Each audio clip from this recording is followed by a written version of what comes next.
Okay, it won't come.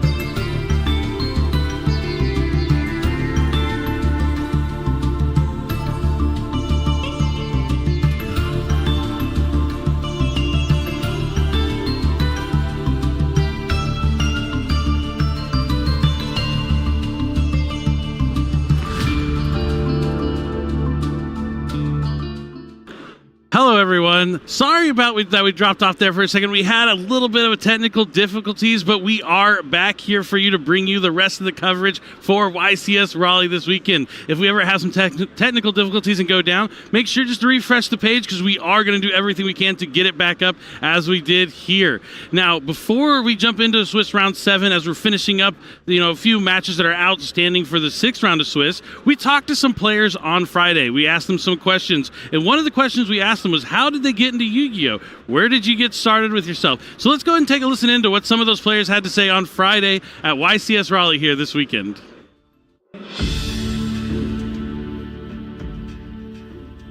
So I actually got into Yu-Gi-Oh by watching the anime. 5Ds was my favorite anime. Big fan of Yusei and like synchro summoning. And then that led me to buy a Dragoonity Legion structure deck, I think 2010 or 11 with my parents. And then slowly started going to locals and fell in love with the game. I got into Yu-Gi-Oh! Probably when I was like a little kid. Even when I was younger, I would proxy cards just to play them and stuff. But then I kind of started going to tournaments more competitively, probably when I was like 18, 19 when I was in high school. So, and then I've taken some breaks, but I'm back now. I got into Yu-Gi-Oh! Because I got interested in the show on Netflix. I watched it, and I was so interested I started buying cards, playing it, watching it every day after school. And I really got into the game and started playing last year in February. So I first got into Yu-Gi-Oh! When I was like 4 or 5. I remember watching the anime with my brother. It was like the very first episode when Sadakabe just shows up with his 3 blue eyes.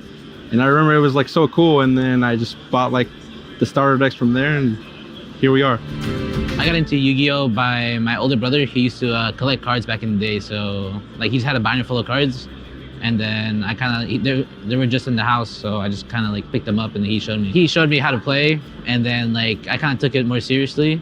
And then like the rest is history, like I just started playing competitively. So I got into Yu-Gi-Oh! Back in 2009. I just graduated high school, and a old school friend of mine, he was like, hey, there's a local card shop playing Yu-Gi-Oh! Like we used to play back in middle school. So he said, you want to come? And I'm like, yeah, let's go check it out. And started playing actually competitive back then in 2009 and been playing ever since. And I just love the game. It's so much fun. I got into Yu-Gi-Oh! Way back in 2002 by seeing the show online. And I remember I was like, this is the best thing ever. I need to try this in person. And I did, and it kind of stuck to it throughout, to be honest. First time I saw the show was on 11 o'clock, Saturday morning, scheduling, and it anticipated that they kind of advertised it, and we were just literally waiting for like almost a month for it to come out. And when it did, I remember I think it was Yugi Kairo was the first one, wasn't it? And then the Blue Eyes against Dark Magician, it was just everything I thought I wanted at 12, 13 years old. I got in Yu-Gi-Oh! Like maybe 15 years ago with friends, and I started to play at home. And then I started to play competitive in 2013. I got into Yu-Gi-Oh! By actually watching the TV show, and then a bunch of my friends wanted to try it, and we found a local store, we went to play, and then we've just been playing ever since. We took some breaks, but you just keep playing the entire time.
welcome back to YCS Raleigh. We are just moments away from jumping into our Round 7 feature match. It's been an exciting day of dueling here in the main event, but there's also been a great selection of side events and public events that have been going on. Steven, have you had a chance to walk down to that side of the arena yet? Oh, yeah. It feels like a dueling carnival here. I think some people at home think that the only thing there is to do at a Yu-Gi-Oh! Championship Series is enter in the main event and either be first place or nothing. But that is just frankly not true. We have had so many different public events, whether you want to enter a tournament using your favorite old cards from years ago. That's the Time Wizard Tournament Series. Maybe you don't have a deck of your own, you can enter Rivalry of Warlords, or if you decide you want to bring your phone with you, you actually can enter our Duel Links and Master Duel tournaments. So it's just a full duel carnival, so if you're at home, please consider showing up to one of these events in the future, because it is a great time.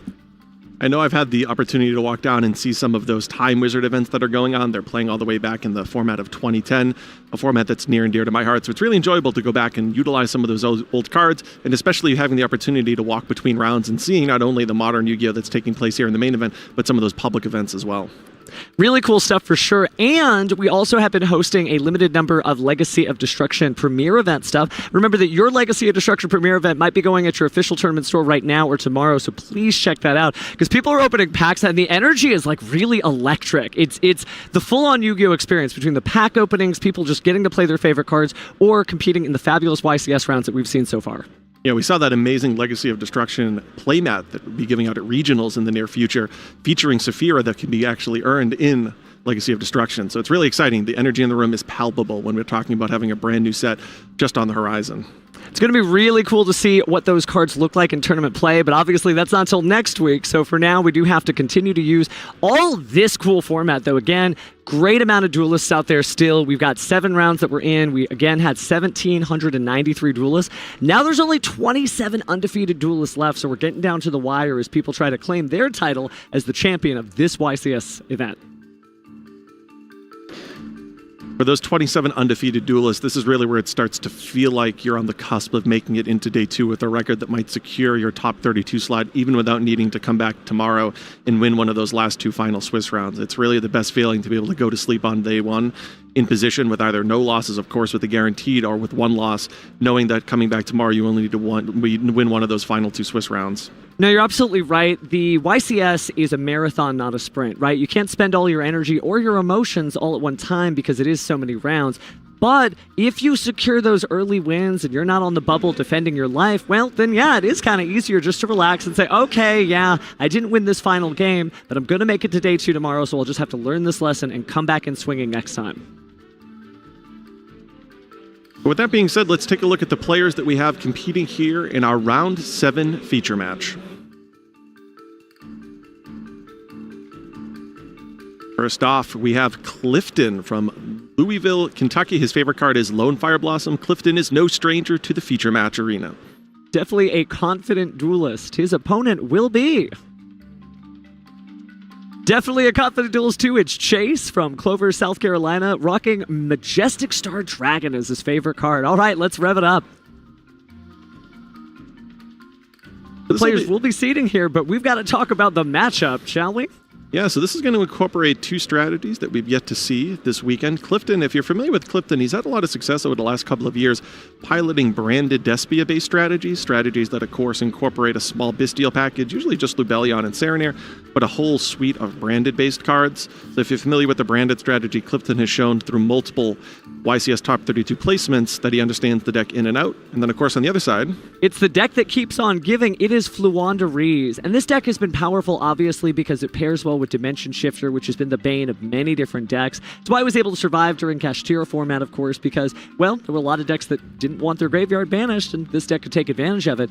But it also shows you that you can show up to a YCS using a deck that you already know well, that hasn't had any new cards added, hasn't even had any changes from the Forbidden and Limited list, and still pilot it successfully, and that's exactly what's going on. It's a relatively straightforward Fluandereeze list because it is a relatively straightforward deck. It just gets it done. So again, it'll be interesting to see if those Dimension Shifters come into play, but as we have seen at events across the year, Dimension Shifter is not an instant answer. Just taking away the graveyard doesn't stop every deck, and specifically those Bestial branded players, they get used to this. They know the Dimension Shifter's their weakness, so they form combo lines and strategies to play around it. Yes, they can still send Despian Tragedy or Tri-Brigade Mercurier off a Branded Fusion, and depending on the makeup of their hand, still navigate through a Dimension Shifter quite effectively. And I think Clifton, obviously I commented on, he's played this deck through multiple YCS events already. He hasn't gotten this far into YCS events without navigating through, in this case, Dimension Shifter, and I know prior to that he was still playing Branded-based strategies when Castillo Riseheart was a viable option, so he knows how to play around not having access to his graveyard. It's really been the moral of the story, but forget that. We're going into Game 1 of our Round 7 featured match here in beautiful Raleigh, North Carolina. Now to see who goes first, because that will be pretty important here, although Fluandereeze is known for playing on our turn. That is absolutely true, and it does look like Chase has cards in his main deck that can compensate for going second. Cards like Evenly Matched, for example, are incorporated into his main deck, even with cards like Triple Tactics Thrust to potentially search out that Evenly Matched. So he's well suited for going first, because the strategy naturally does that quite well.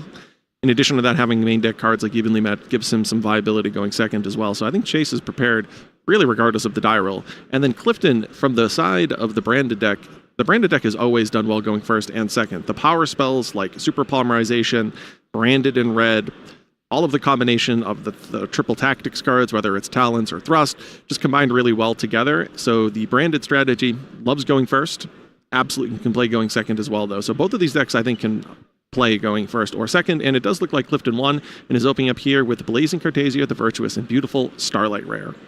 On the flip side, looks like no Dimension Shifter this time, just a handful of fine feathered friends. The Fluandereeze are just going to have to look on as these fusions happen. So it looks like we're going into the deck now. Just an interesting point to kind of understand the sequencing here from Clifton. Sometimes you want to use Branded opening in the draw phase to play around Droll on the Aliber, but here he values instead putting Blazing Cartesia on the field because it's more likely that his opponent's going to be playing a card like Infinite Impermanence, and then you can use the Blazing Cartesia to dodge the Infinite Impermanence or Effect Veiler. So instead of playing around Droll and Knockbird, which isn't as popular, he's elected to play around the more common hand interruptions. Certainly a smart play, and it just shows the experience of the Duelists. Looks like after we saw Albaz and Lubellion go to the graveyard to make Albion, which, funny enough, they actually fused the names there, right? We are going to go ahead and fuse a little bit more here, combining a Luber and Albaz. Try to find where that banishment's going to be placed, but let's take a look at the extra deck and see what he brings out. Ooh, he even has that single copy of Called by the Grave, which certainly when we activate Branded Fusion, Ash has always been the bane of our existence, but having that single copy gives him some resistance there.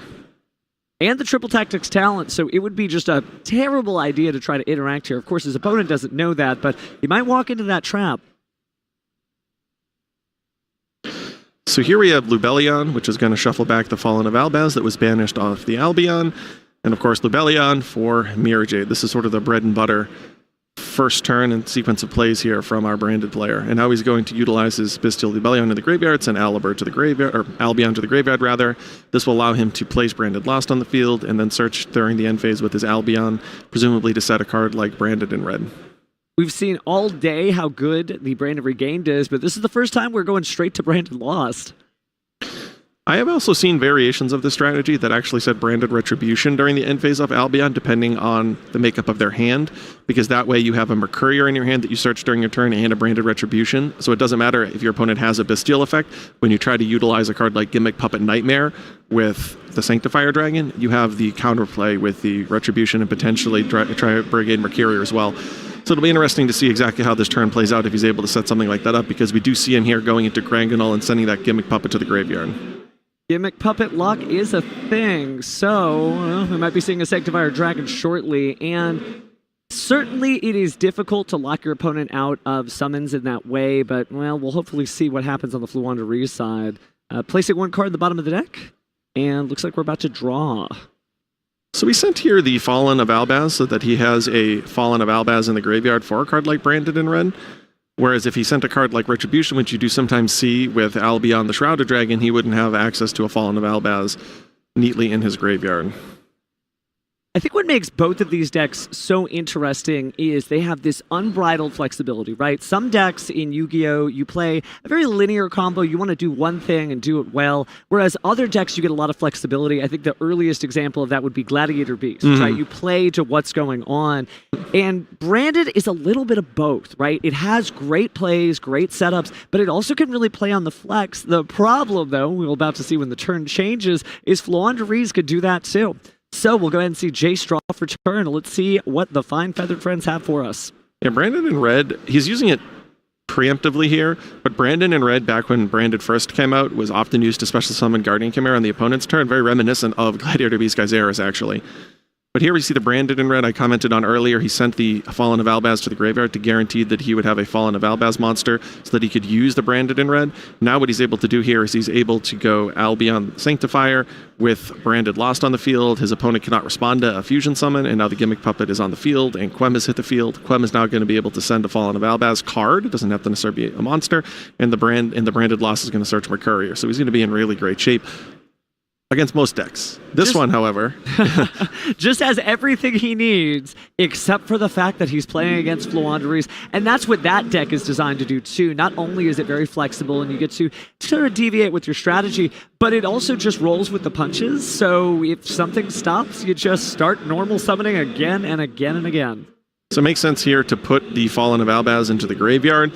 He doesn't have a copy of Fallen of Albaz because he needed to banish it with Branded in red. He added it to his hand, obviously, and then instantly banished it, so he doesn't have a Fallen of Albaz in the graveyard. And now when he uses his Mirror Jade effect, he's going to be able to special summon back the Fallen of Albaz. Which is just absolutely incredible. Again, you would think, my opponent can't special summon, I'm safe. But then he activates Pot of Duality and starts revealing cards, and once you see that quarter-century secret rare Harpy's Featherstorm, you know you're in for a wild ride, although the Eaglin kind of makes that make sense too. The problem here for Chess's hand is literally all Fluandaries monsters. He's lacking any of those board-breaking-like effects, and his deck actually does have cards. For example, he has Thrust in his main deck. We already commented him on having Evenly Match, which is actually interesting to note. He used Dimension Fissure early there. There's a chance that if he used Pot of Duality, he could have revealed Evenly Match, and then he wouldn't be able to actually even activate that Evenly Match. He actually has Gimmick Puppet already, so he has a few different lines there that actually stop him from that. But we are going in with Eaglin and grabbing the M-Pen. Of course, Fluandaries is such a cool deck, too, just in the spirit of things, right? For Albaz fans, you get this amazing lore-based storyline. For Fluandaries, you get an entire migration cycle of Robina and friends. It's honestly like a really good vibe of the cards. And so, to see it again, but, well, we're going to lose Eaglin and go ahead and drop down our M-Pen. For Duelists at home, by the way, it looks like we have an accommodation there. It looks like the graveyard is going to be on the left-hand side. Sometimes that does happen where the field spells are switched. Just ask your judge. They're happy to accommodate you. Yeah, I know Clifton plays left-handed. And that might cause a little bit of a conflict where those banished piles are. It looks like we're going to take a second here to figure out what Clifton wants to do. While he stares down Fluandaries and M-Pen, it is difficult to deal with. Again, switching those monsters and just crashing through, right? He's the Emperor Penguin for a reason. Clifton's just double-checking the text on M-Pen.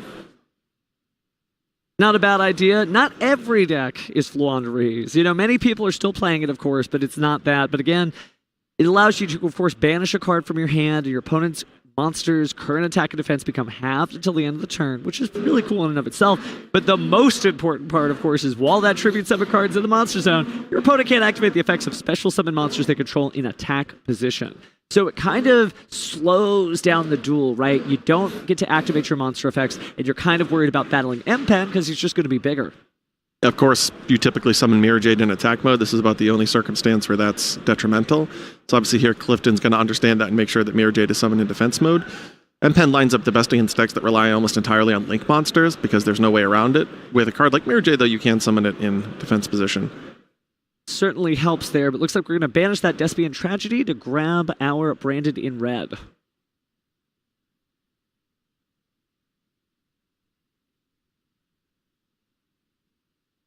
Just a very difficult situation to be in. Obviously, Clifton just determining what it is that he wants to do. Sorting through the cards there. little bit of a stalemate, right? They're staring each other down. Taking a look at the text of Mirror Jade. So I think he might consider. Putting in There's defense mode. Yeah. Because now he can use its effect.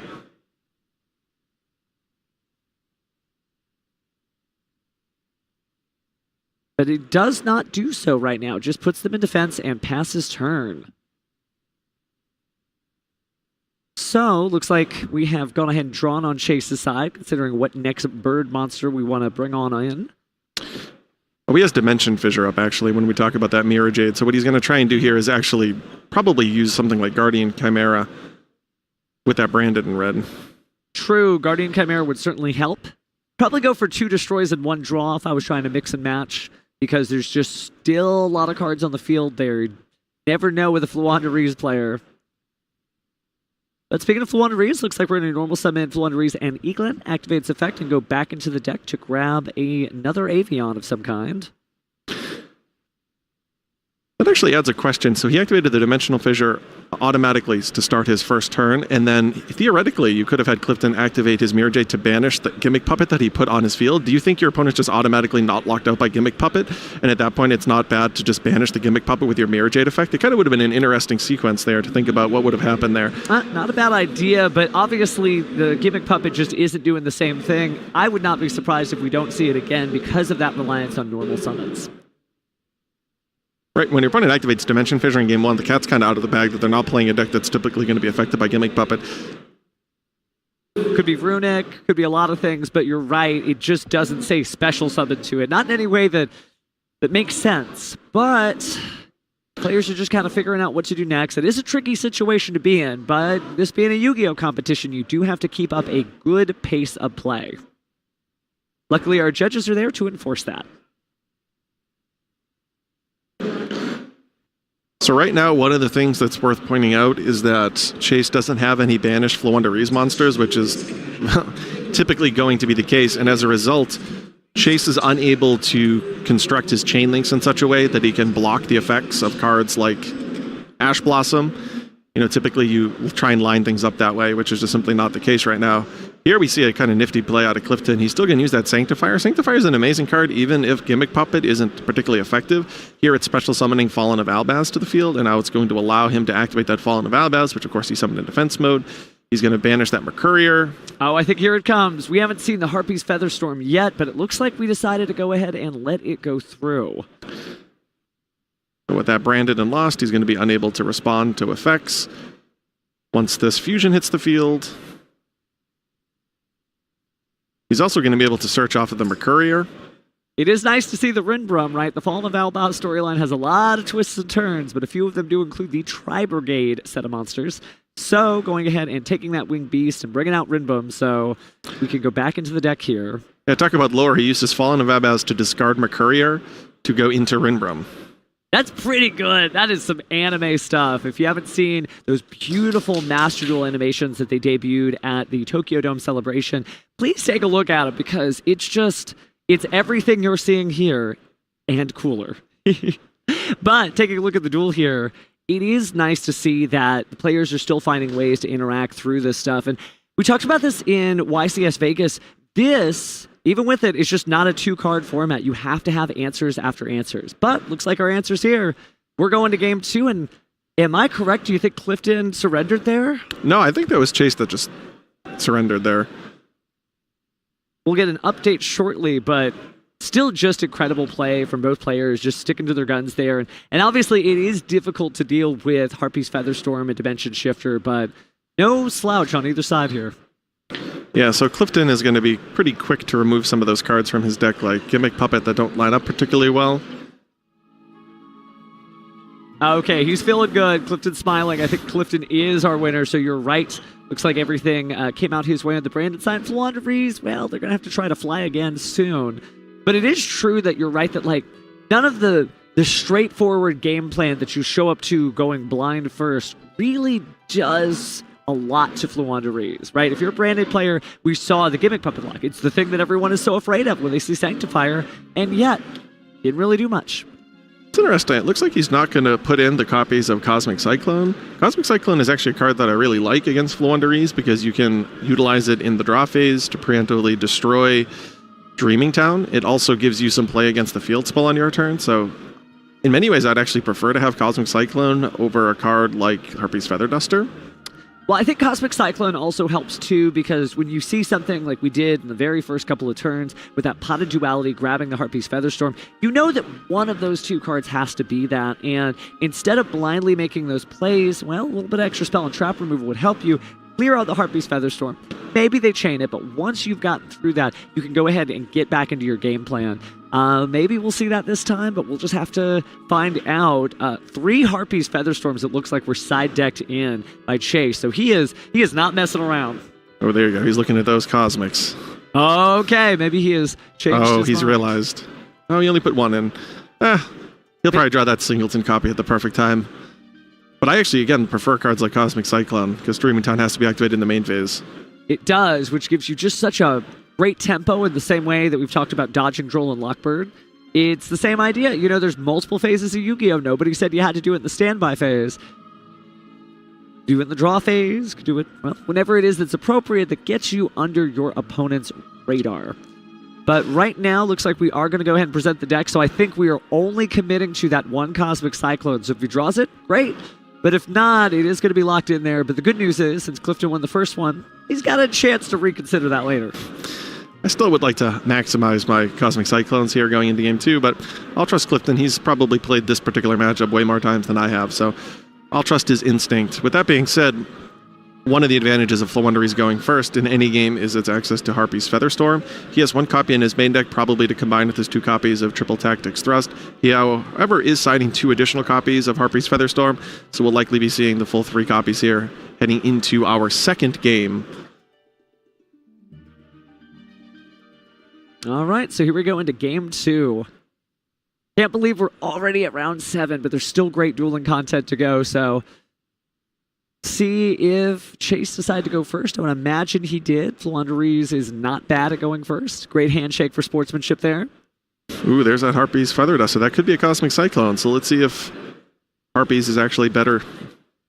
Could clear out multiple stuff. You have to remember, from Clifton's perspective, 3 spell and trap cards coming down all at the same time, right? The Dimension Shifter, or should be Dimensional Fissure, and the Harpy's Featherstorm. So the Feather Duster feels good because you just saw this huge setup of cards. I mean, honestly, I'd probably just have both in my deck, but Hey, either he way. does have both, just one of each. Well, it looks like he has multiple copies here of Featherstorm, but he has no Floowandereeze monster to go along with it, so Well, your results may vary. Unfortunately, by buffing up the amount of cards that he could draw, well, he drew them, and he just didn't happen to get any birds to go with him. Only some tribute monsters and some kind of useless spells for this particular situation. it almost looks like he has 2 copies of the field spell. Does he have his own Harpies in his deck? Probably not, but Featherstorm's second effect. Yeah, seems like he's totally silent on that. Won't be grabbing any Harpy's Featherstorm from the deck. It also looks like Clifton just drew Droll and Lockbird, which I didn't think he had in his opening hand. So now he's added an additional layer of interaction. If Chase is able to draw a lower level Floowandereeze monster, or potentially a Pot, Duality, or Prosperity into a lower level Floowandereeze monster, that Droll and Lockbird's going to be really difficult to play through. Looks like we're switching sides on the graveyard just to keep everything nice and even. But in the meantime, we're going to go ahead and send Brain of Retribution to the graveyard there with the Albion effect, putting that on the bottom of the deck. So this is just kind of a value play. If you don't necessarily need to put Fallen of Albaz in the graveyard because you have Brandon Red, it's the one that has the biggest upside. Because if you do get access to the Bestial Lubellion and then subsequently Bestial Serenair, you can actually put Branded Fusion into the graveyard without having to utilize Aliber's effect, Tragedy's effect, or naturally drawing it. Here he's going to utilize a copy of Branded Opening, discarding another copy of Branded Opening. And it actually looks like he drew a Branded Fusion off of that single draw. So at this point, it'll be interesting to see what he goes into. It could be Quem. Yeah, it's going to be that single copy of Quem. Having the 2 branded openings in the graveyard is huge. Obviously, it's nice to activate both of them, but they do have graveyard effects, so that may come into play later. Having the Quem on the field is also nice, so we're going to go back into the deck here and go ahead and get rid of that Blazing Cartesia. Yeah, this is one of the most ideal opening plays that this deck can have, where you have Branded Fusion that's about to resolve uncontested after being able to put Quem on the field. It's actually one of the reasons why players have been bumping up the quantity of Quems in their main deck. Now, obviously, you have Branded Opening that allows you to special summon it from the deck. You have the single copy, which is actually only how many Clifton is running this particular weekend. But I've seen some players jump that up to 2 copies of Quem just because you want to maximize the likelihood of drawing it. Certainly helps there, and you have to remember, while this seems like an opening play, this is turn 2 of the duel. There is a huge possibility that Clifton really closes it out right now just by fusion summoning and fusion summoning again. So it looks like he's going to send the Bestial Lebellion with Fallen of Albaz. It's going to allow him to go into Albion, the Branded Dragon.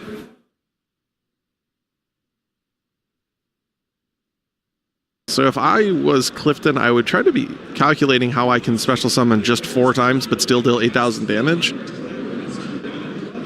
Definitely don't want to run into Nibiru. You don't know if your opponent is running it, even if they do not actually have it. You cannot play fast and loose here at the Yu-Gi-Oh! Championship Series. Just good, concerted play, thinking ahead, making sure not to make a mistake. But it doesn't look like we've got that. Blazing Cartesia hits the field, banishes 2, and looks like we are going to see, wow, it's been a while since I've seen Titanclad on the field. Or Titaniclad. Yeah, and he brought back the Blazing Cartesia off of Quem's effect. Now we're going to the battle phase. Oh, there it is. There's the handshake. So it looks like he just had 2 copies of Magnificent Map, 2 copies of Featherstorm, and a single copy of Empen, which is certainly not enough to really do much of anything. And that terraforming wasn't getting him anywhere soon. So unfortunately, Fluanderee's fans, this is not your duel, but it doesn't mean that they won't have another Fluanderee's champion soon. But Clifton is our match winner with just some great branded play. Conservative closeout there, using really fusions that we don't always get to see. It is, again, cool to see every piece of that deck. And just great navigation of it, using whatever he had to punch through those really awkward and different situations. Yeah, as I mentioned before, Clifton has been playing branded-based strategies for a while now. He understands the ins and outs. He's probably played against Fluanderee's probably 3 or 4 times over the course of the several YCS events that he's played this particular strategy, so it was clear and evident that he understood the deck in and out.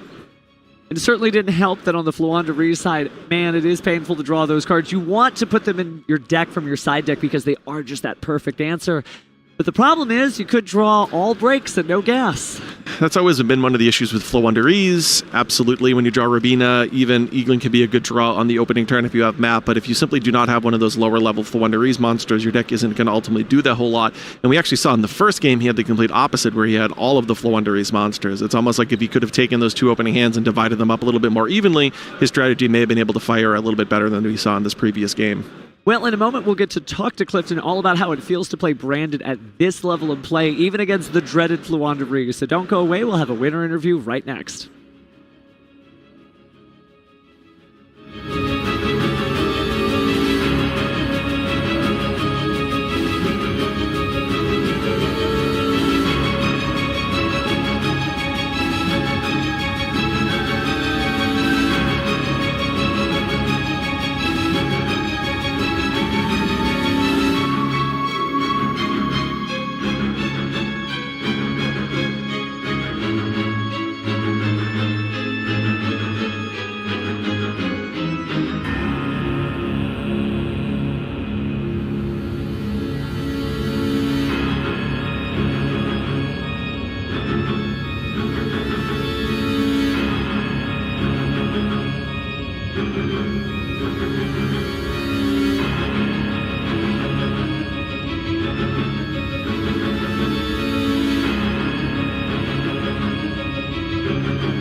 All right. So we're back with Clifton here, and I gotta say, just an incredible featured match. Have you ever been on the featured match stage before? Yeah, I've been up here a couple of times. Okay, so it wasn't anything to worry about being up here, but what was your feeling like when you dropped down a gimmick puppet nightmare, and all of a sudden you saw a normal summon Fluandaries? Everything up until the Eaglin hit the field was great, because like I win the roll, he rolled an 8 and I rolled a 9. So as a Brendan player, I'm like, yes, I automatically win game 1, because usually you just cheese them with the gimmick puppet, right? And my hand was amazing. I had full combo and like talents and called by the grave to like beat a hand trap. So yeah, amazing full board. I give it to him, and then my worst nightmare came to realization. The gimmick puppet nightmare. Well, I gotta say, you did great there. Is Fluandaries a deck that you're worried about playing when you show up to a tournament like this? So normally no, because the deck isn't super popular. So a lot of times whenever I'm building decks, especially like Brandon, since the matchup is so bad, I almost just like make a concession to, if I'm going to play a deck like that's not super popular, I lose to it. You know what I'm saying? Because you can top a YCS at like X2, so that can just be like one of my losses. You know what I'm saying? So yeah, I don't have a lot of cards like super dedicated to it for my side deck, and my main deck's like kind of against it. As you can see, Gimmick Puppet in the main. So yeah, this is not one of the decks that I want to see whenever I'm at a YCS. Well, you did great. Right now, if I understand correctly, you're X1, right? Yes. Okay, cool. Well, that means you are still really in contention. There is a full possible chance that you'll walk home with that another versus Clutonia trophy. So hang in there, man. We know you got it. Yeah. We'll be right back, but first, let's go ahead and send over to Joe over at the caster desk so we can talk a little bit more about our stuff. Thanks, Steven. Yeah, it was really exciting to see Branded navigate after that gimmick puppet wasn't necessarily enough to shut out the Fluandaries player. But with that being said, we're going to take a look at another really exciting playmat and opportunity in a tournament upcoming. We're going to take a look at this beautiful Zeus playmat. Now, this Zeus playmat can be earned in the Master Duel Remote Duel main event. Those will be taking place on May 12th at 11 o'clock in the morning, Mountain Time, and then again June 16th, 11 o'clock a.m., Mountain Time. You'll be able to show off your skills at these monthly Master Duel Remote Duel main event series for your chance to win the mat that you see pictured here, the absolutely beautiful Divine Arsenal AA Zeus Sky Thunder. Absolutely want to get my hands on one of those mats. Now, with that being said, we have got some incredibly exciting news. We're going to go to break, but instead of going to the traditional break, we are actually going to be able to take a look at an additional feature match that we recorded while Clifton won his Round 7 feature match. So don't go anywhere. We'll have Round 8 live, but before we go and see Round 8 live, we're going to see another match that took place here in Round 7 of YCS Raleigh.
Hello and welcome back, everyone, to YCS Raleigh. That's right, we're in the 8th round of Swiss. We've had some exciting games. That brand new Forbidden Limitless dropped last week. The premier event from Legacy of Destruction is going on this weekend, and we are going to crown a new YCS champion at the end of the weekend as well. We've had a lot of exciting stuff going on in the Yu-Gi-Oh! Universe, and we're going to keep that excitement rolling into this 8th round of Swiss. Yeah, really excited to see what else we haven't seen yet in this tournament. I keep getting surprised every single round. There's like something a little bit different that I didn't expect, and I feel like it's going to continue to happen as we progress through this round.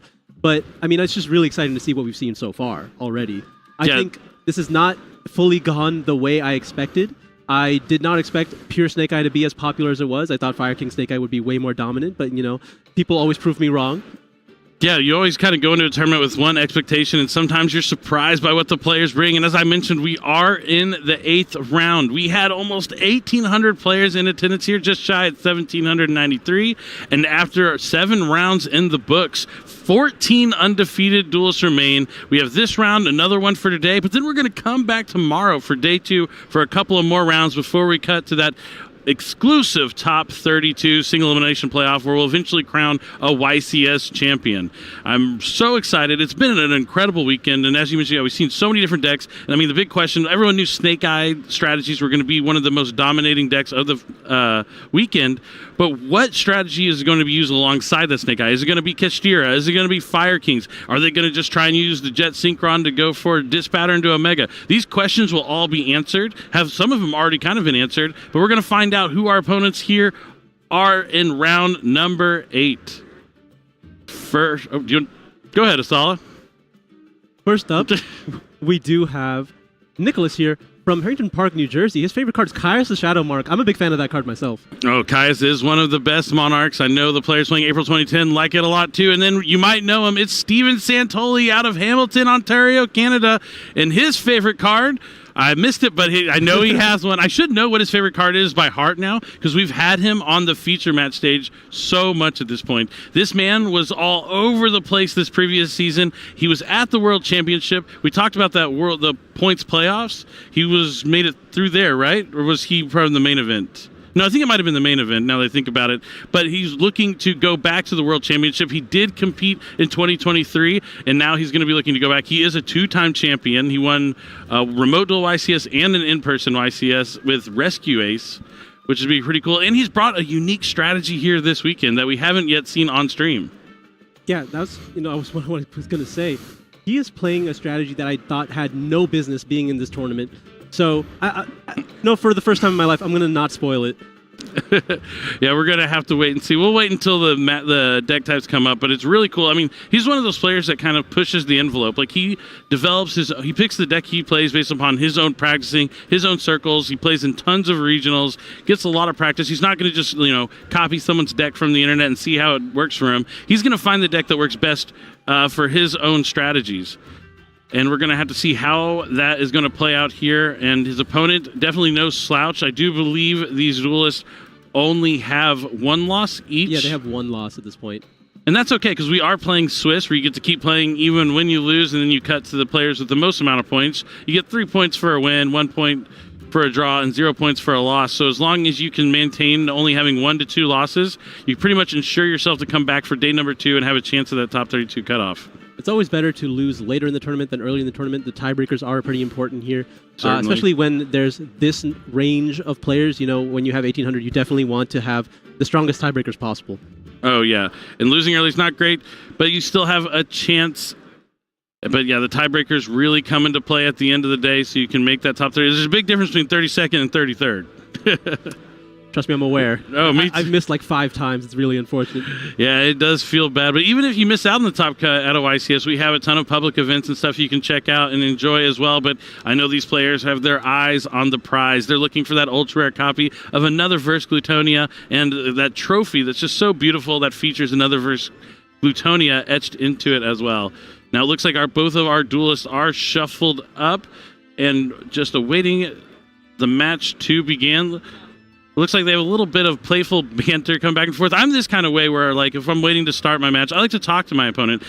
Even though they are my opponent for the round, we're all here to have fun and, make friends. I've made pretty much all of my lifelong friends present company included, from playing this game, meeting people that I would never have met had I not played Yu-Gi-Oh! I mean, Saul, you grew up in California. I'm just a simple boy that came from Texas, and now look at us now. Who thought we'd be here? Not me.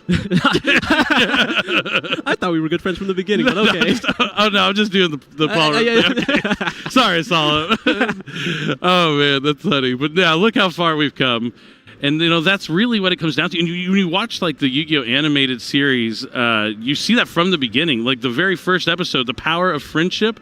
It really, that was one of Kazuki Takahashi's biggest things. Is he wanted this game to break down borders. He wanted it to inspire friendships around the world, bring people together. And I think the game that he created, the Yu-Gi-Oh! Brand in general, has done that to an incredible degree. I know it's had such an impact on my life. I'm sure it has on yours as well. And hopefully it has impacted everyone that's watching at home. At the end of the day, we all love Yu-Gi-Oh! And it's something that we can all enjoy together. It's about having fun. I know there's a lot of competition and people can want to win, but at the end of the day, if you're not having fun, what are you doing? You have to be enjoying it. Yeah, that's why the banter before the round is so important. Honestly, if you don't have the banter before the round, you just sit there. It can be so awkward. You don't want to sit in silence. You might as well talk to your opponent. And what else to talk about than Yu-Gi-Oh!, the game you both love? Yeah, well, so since we are still waiting to get into the game, let's go ahead. I know you said you didn't want to spoil their decks, but let's go ahead and spoil the decks. So Steven Santoli is on a strategy that if you play Master Duel, you might find familiar, or if you've just been around since Wild Survivors was released, you might be familiar with it, and that is going to be the Vanquish Soul strategy. I'm really curious to why he decided to play the Vanquish Soul strategy here this weekend. Like you mentioned, it was a strategy you didn't expect anyone to bring. I mean, when it's someone like Santoli, there has to be a reason behind it. Going into an open format when there's a new Forbidden and Limited list, sometimes you can play a consistent kind of strategy, something that's strong into a lot of different matchups, because even though Snake Eye is going to be the predicted dominant deck of this format, you're going to face a lot more randomness, things you're unexpected in a tournament with a brand new list. So maybe he's trying to go for something consistent, or it could just be, what's its name? How do you say that? Dimension Shifter. That's that one. I think that's how pronounced, yeah. Yeah, that's the one. Dimension Shifter. This is one of those decks that can operate under Shifter. So maybe looking at this format, Steven was like, well, I want to use Dimension Shifter. What is the strategy that I can best complement with that extremely powerful card against a format where, so many strategies are graveyard reliant, and maybe that's how he fell upon this. So I've talked to Steven a good amount, throughout the last few events, and this is a pet deck of his. He's very meticulous. Once he likes a deck, he just goes really deep into it, and this is one of them. He happened to like Rescue Ace at a perfect time when Rescue Ace was the most dominant strategy, but this deck is also a deck that's really near and dear to his heart, so he wants to see it work. And he told me when I saw him in the VIP area just playing this deck, he just looks at me and he's like, I'm making a bad decision, but it's working out. But the reason he would want to play this strategy is, even though it's not perfect into the Snake Eye strategy, it's really good into all the decks that are trying to counter the Snake Eye strategy, right? It plays really well into the Kashtira cards, it plays really well into the Runic cards. It just has a lot of strong interactions, but we'll just have to wait and see how it fares against the Snake Eye matchup going in here. Let's go ahead and jump into a side feature, but we will see how this feature match plays out. But let's go ahead and jump into our side feature match. We do have a new thing where we have a feature match going on the side. I think y'all kind of saw it in between rounds in the last. So we're going to go ahead and jump into it. And we have someone that you also will recognize, and it's Dominic Couch. Don't sleep on the couch. This multi-time YCS champion is no slouch, and he is up against Douglas. And looks like this is going to be, it looks like Snake Eye Fire King against Snake Eye? Yeah, I think this is just one of those iterations of, again, which version of Snake Eye is better, the Fire King one or the Snake Eye one? I mean, I love the Fire King version. It looks like they're really deep into this game already. Couch has an Appaloosa SP. It looks like he went first to set up a board. He's going to use the SP to banish Garunix from the field for the turn. Yeah, we're pretty deep into the combo here. Ash is already resolved. Poplar is resolved. It looks like Original Sinful has probably already resolved. But there is no Flame Bridge here, so I mean, the Appaloosa probably did its job. Indeed. Now, it looks like the Kieran is going to be destroyed from the deck from Sacred Fire King Garunix, so he's going to be able to summon out a Fire King monster from his graveyard or hand and destroy a card on the field. It looks like it's going to have to be from hand here, because I don't think I see a Fire King monster in his grave. I don't think I do either. I do love that we have this side feature match that we can jump into like this. This is pretty cool stuff. I love the game mats they're playing on too. Illusion of Chaos, one of my favorite monsters. That's something that I thought would be popular in the Snake Eye strategy. Magician's Soul, since you have so many face-up cards that you're in your spell and trap card zone, I think it was popular kind of in the early goings in of the spell format. version of the deck, the ones that would try to take advantage of the striker cards, try to take advantage of like all those powerful board breakers. I think Magician's Souls is like really strong in there. It's also just a level 1 body. Also, when you're trying to play cards like Wararthau to really extend further, it makes like the decks that are more focused on like making a stronger turn 1 a lot better. But that's just not where the format really leaned into. You wanted to have those points of interaction from the hand, so you just try to minimize your engine, and unfortunately Magician's Souls is more engine. Definitely the case, but it looks like Wilferdo is not able to break the board that Couch established, and he's going to concede that game number 1 here. Yeah, I mean, we didn't get to see much of that, but I think the Fire King Snake Eye deck, or rather, the Pure Snake Eye deck in this instance, got to do what it wanted to do. It set up the Appaloosa, it set up the, I believe, IP, because we saw an SP Little Knight hit the field, so you have to assume it was able to banish a monster on the field. It was going to be able to take maximum advantage of basically the bread and butter combo that the strategy's been doing up to this point, and Fire King didn't have enough to push through it. Yeah, really, that SP Little Knight looked like it sealed the deal, but I think we're finally ready to jump into our main feature match for this round, so let's go ahead and see what our duelists have ready for us. Let's jump right into it. We are back on the main stage. The duelists are patiently waiting to begin their round. Steven Santoli choosing to play the Vanquish Soul strategy. His loss so far, I would happen to be able to watch it. And he just specifically said if he sided out 1 card, things would have gone differently. So we'll have to see how confident he is going into this game 1 here. Does he get to take the lead? All right, I see a good card in his opening hand, and he's going to use it right away. It's Dimension Shifter. The immediate grin from Nicholas here. I like how I know I saw Steven Santoli look up to see the reaction from his opponent when he activated the shifter. What is this intense stare down that he's giving him? That is pretty intense. All right, let's see how Nicholas is going to deal with Shifter. It's pretty strong against the pure Snake Eye strategy. That looks like a 5 monster hand. Yeah, it's a set monster pass situation here. Not even a T set, just 1 monster face down. That's not a great start, but I think that's what Santoli is hoping for as he starts his turn with reinforcement of the army. When you're Nicholas, when you see a reinforcement of the army activated, what do you think you're getting? I would have to assume it's going to be Rosin, right? I think it's more likely that it's going to be Striker Ace Ray before Risen at this point. But I mean, between the 2 decks, I think this one has to be the better version that's trying to accomplish almost the same thing because again, you get to activate Dimension Shifter. Definitely, it looks like he's going to add the Vanquish Soul monster that lets Jiaolong that you can summon from your hand when you activate a Vanquish Soul effect to reveal. Oh, and looks like there is a Drone Lockbird. He used Risen's effect to destroy the Drone Lockbird by revealing the 2 attributes, and now he's able to summon the Jiaolong from the hand. And now he has Stake Your Soul. He's going to be able to reveal a monster and special summon a Vanquish Soul monster of the same attribute from the deck. Is that Heavy Borger? Has to be. Oh, man. We're seeing why Steven Santoli is 6-1 with his Vanquish Soul strategy. On the backs of Shifter and all these Vanquish Soul monsters, he's going to be able to finish this game off fairly quickly. Yeah, I'm pretty sure if you have access to resolving Rosin as well as being able to resolve Jiaolong like this quickly, with Borger already in hand, right, mind you, you can put up the damage pretty quick, but he's adding the trap card here, Vanquish Soul Snow Devil, so maybe not going for game just this turn. Yeah, just attacking with these 3 bodies here right now, and Snow Devil will cover, because at this point you should have access to all of the colors you need. Definitely, and like the thing about Snow Devil also... Oh no, there's a Caesar going to be able to put up that extra bit of damage. Yeah, if he doesn't have enough damage, which it looks like he is going to have here, Snow Devil does a little bit more of damage on the backs of the Heavy Borger damage as well to really be able to finish off games when you think you might be safe, but this should be enough right here. Returning the Caesar, summon the Borger. Borger can attack, and then he can reveal the 2 attributes to do the rest of the damage and take a quick game number 1 over Nicholas with his Vanquish Soul strategy. Yeah, we spent longer talking about why he chose to play the deck than the amount of time it took him to just do the thing. We were able to determine his win condition, though, pretty quickly. Dimension Shifter, really strong card. But, Snake Eye deck, a really strong deck that, sometimes there has to be really strong cards to counter those strategies. Yeah, we talk about, 1-card engines, the entire Snake Eye combo versus the entire Dimension Shifter combo. Dimension Shifter is a pretty good combo. I mean, Dimension Shifter Rosin with the fire in hand, it has to be one of the more powerful combos. True, it is still a 1-2 punch. I guess if you just had the shifter, you still need some follow-up to go alongside of it, but definitely showcasing the power of shifter here. We've kind of felt reminiscent of the NAWCQ that he did well at, right? We saw like Dragon Link. There was 7 Kashira decks and then 1 Dragon Link, and so we had the 1 Dragon Link deck on feature match. And he got to go first, but just got met by that shifter and ended the day pretty early there for that Dragon Link player, unfortunately.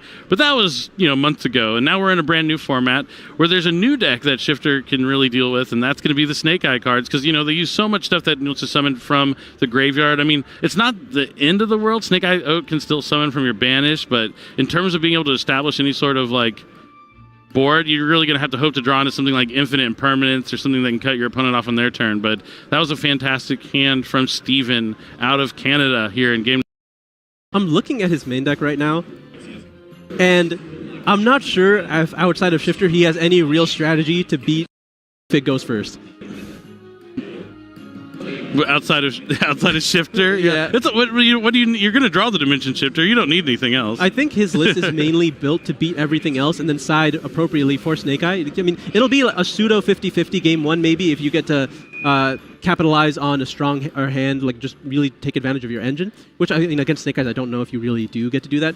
Your deck is pretty resilient to all the opponent interaction from the hand. You'd rather, if they're playing limited engine, then that works in your favor. But I think post-side, he has a lot more options available, and there are some cards I see in here that are extremely frightening, especially when he's able to potentially take the lead going into Game 3.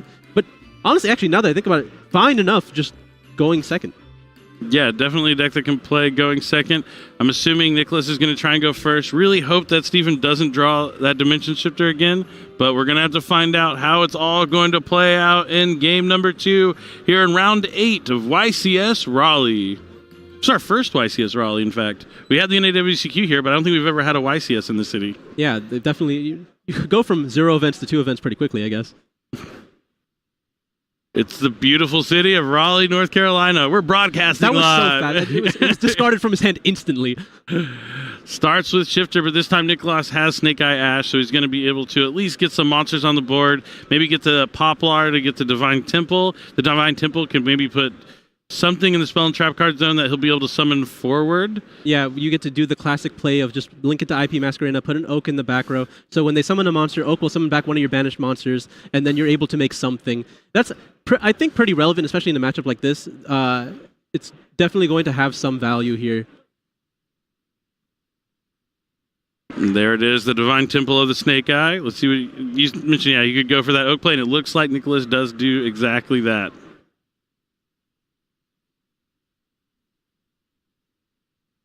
There's usually not much else you can do in this position. This is the only bread and butter play you have to counter Dimension Shifter, quote unquote counter Dimension Shifter.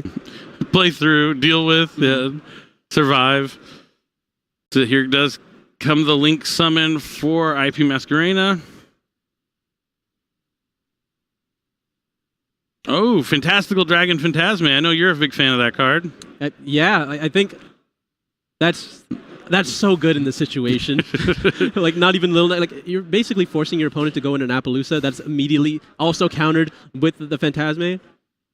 Really limiting as many options while also just trying to make your hand as powerful as it can be to counter all the cards that you do know from being face up on the field.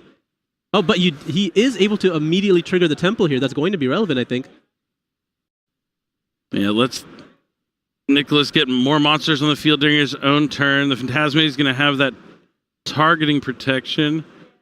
He's able to fix his hand a little bit, able to draw 2, put 1 back. Let's see where Nicholas goes with this. It looks like he is going to link them away again for...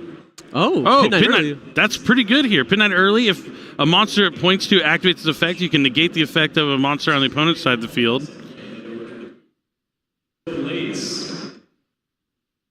And there's Gravekeeper's inscription. Yeah, so he's just turning off the graveyard for good.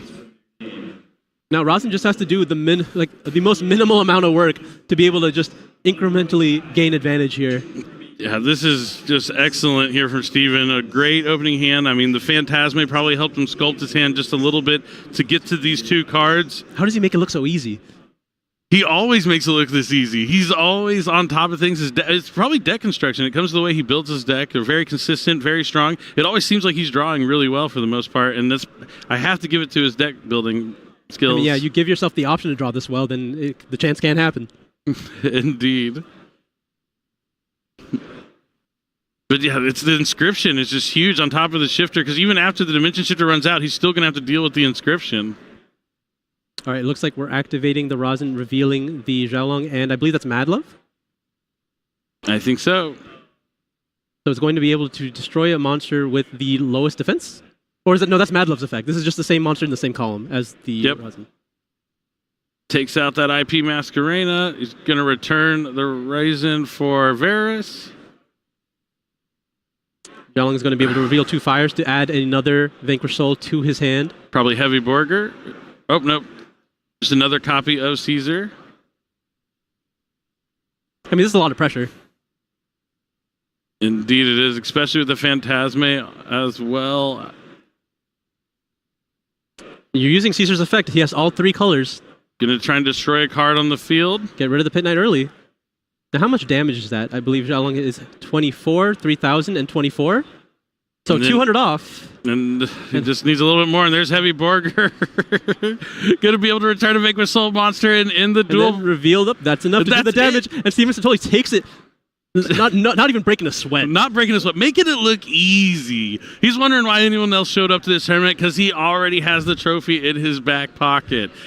Just a fantastic match there for Steven Santoli. I mean, we talked about it beforehand. Why is he using Vanquish Soul here? Because it can capitalize on using cards that render other decks, just useless almost. But while his deck can operate on all cylinders, as long as he's able to draw these cards in combination, a shifter, an inscription, he doesn't need both, maybe one or the other. I mean, inscription better if he goes first, but having shifter when he goes second is huge. But just having the rosin that can get you to so much damage so quickly, just incredible. Yeah, I didn't think the deck got enough time to shine when Xiaolong came out, but it really did have a lot more that it could do with just a rosin, and we got to see it shown off here. Yeah, definitely. Xiaolong is really key to having so much more damage. Just having that 2200 attack on the field and able to search out another Vanquished Soul monster like Heavy Borger, like that really constitutes for so much damage coming across the board. And then you have the Vanquished Soul Snow Devil that can do even more. It can destroy all monsters on the field. But the bigger thing that bothers me about the Snow Devil when I'm playing against Vanquished Soul is that little extra damage, because Heavy Borger can start taking apart your life points 1,500 at a time, and then you get just that little extra damage from the Snow Devil. It's huge. I mean, don't forget, it also protects all your Vanquished Souls from being destroyed that turn. It has no reason to do that. It didn't need to do all of that, but it is a fantastic card, and we didn't get to see it resolve yet because the monsters already were fantastic enough, but we're going to have to wait and see what Steven Santoli has to say about his decision to play this deck and be 7-1 in this tournament. Yep, it's fantastic. I know a lot of people didn't have Vanquished Soul on their radar, and maybe that's going to play to Steven Santoli's advantage for the rest of the tournament as he's moving on with that X1 record. We'll be right back, though, with an interview with our winner, so don't go anywhere. We'll be right back to talk to Steven Santoli.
And we are back with Steven Santoli, the winner of our Round 8 feature match, doing it easily with a deck that we haven't seen really show up in the top tables in quite some time.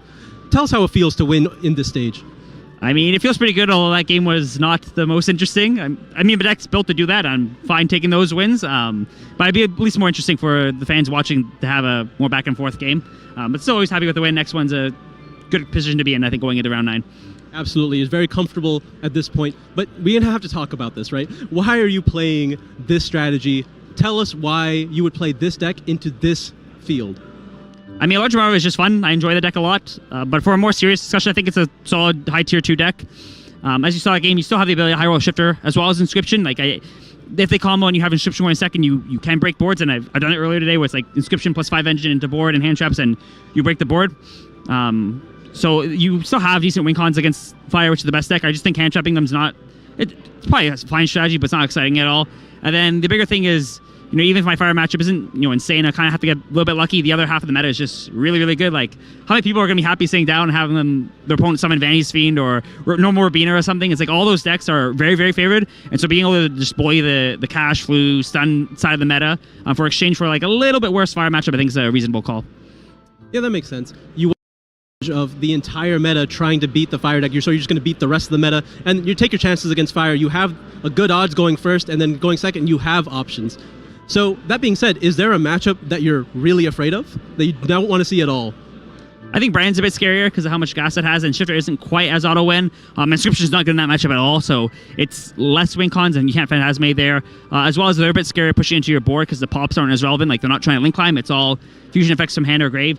So it's a bit scary. It's not unwinnable. You still have tools like Babushka or Shifter is still decent to that deck, but it's definitely one of the decks I don't want to face. And there's a lot of early rounds I think we're at high tables, and it doesn't seem to be as many. So hopefully I kind of wither the storm and dodge them. Yeah, I mean, that's been something that a lot of players have said. They want to dodge Brandon as much as possible. Maybe more people should have played Brandon this tournament. But, I mean, we'll hope to not see them for a lot of these players' sake going into the rest of the tournament. And you only have a few more matches you have to win before you'll be able to lock that top cut finish. Hope to see you soon and make it back in and try for, win number 3 that you're looking for? Win number 3. Yeah, man, we're seeing a lot of those going around recently, so we wish you the best of luck. Congratulations again on winning the Round 8 feature match, and we'll be bringing it back to Billy at the desk.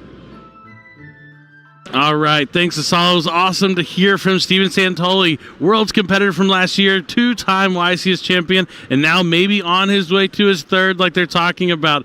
But before the tournament started, we selected 10 duelists to be bounty duelists. That means they get packs throughout the weekend. Let's go ahead and check in on them and see how they're doing after round 7. I'm going to try and look through. It looks like Solomon 4-1-2. I think if you get draws, you don't lose any packs. They all just get banked, so that's pretty good for him. You really want to look for the people that have started rough but maybe kept winning afterwards because they get to bank more packs, and at the end of the day, they get to walk away with a huge stack. Or if they lose, they give it all away to their opponents. But it looks like Jacob, he's 5-2, still in it. Michael, still in it. But it looks like most of the others aren't going to be able to make it back for day 2 contention, unfortunately. But we're going to have to see how they finish out their day number 1 as bounty duelist.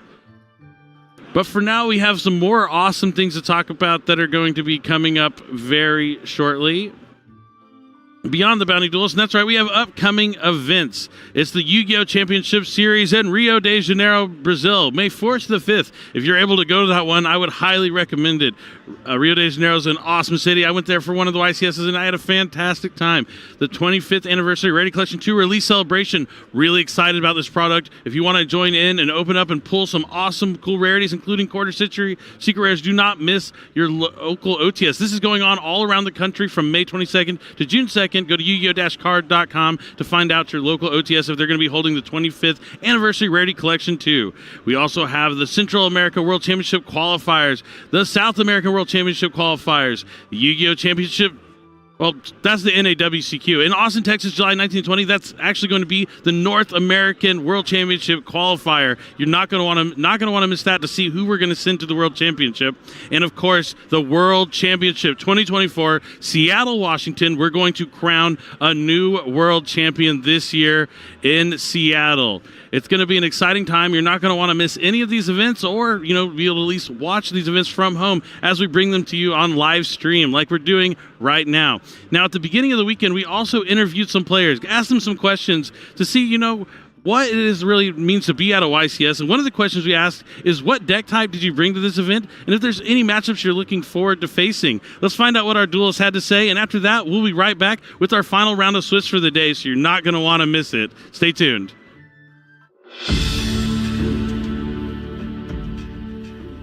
The deck I brought to this YCS was Pure Snake Eye, and the matchup I'm looking forward to is the branded one because it seems like it's pretty good this weekend. I'm bringing to this YCS a Snake Eye deck. I'm looking for a mirror match. I'm enjoying to play mirror match. I like the interaction about the mirror match. Now there's no more negations, only negations. I think the game's going to be more interactive, so I really like that. I'm going to be playing Voiceless Voice this weekend, and I'm really looking forward to playing against the Fire King deck. The interactions they set up are really fun, so it's always fun to navigate around the board they set up. I'm playing a variant of Voiceless Voice. Has some of the new stuff that came off the ban list, like the Thunder Dragon cards. I have a pretty good matchup against pretty much everything, so I'm ready to just take on all comers at this point. So I brought to this tournament Voiceless Voice. I enjoy the play style of the game, how it works. I also enjoy how you can summon multiple monsters and negates onto the board. So you can end on 2 or 3 negates sometimes, maybe 1 most of the time. But I'm interested in playing against the Fire King version of Snake Eye because it's very different compared to the original Snake Eye.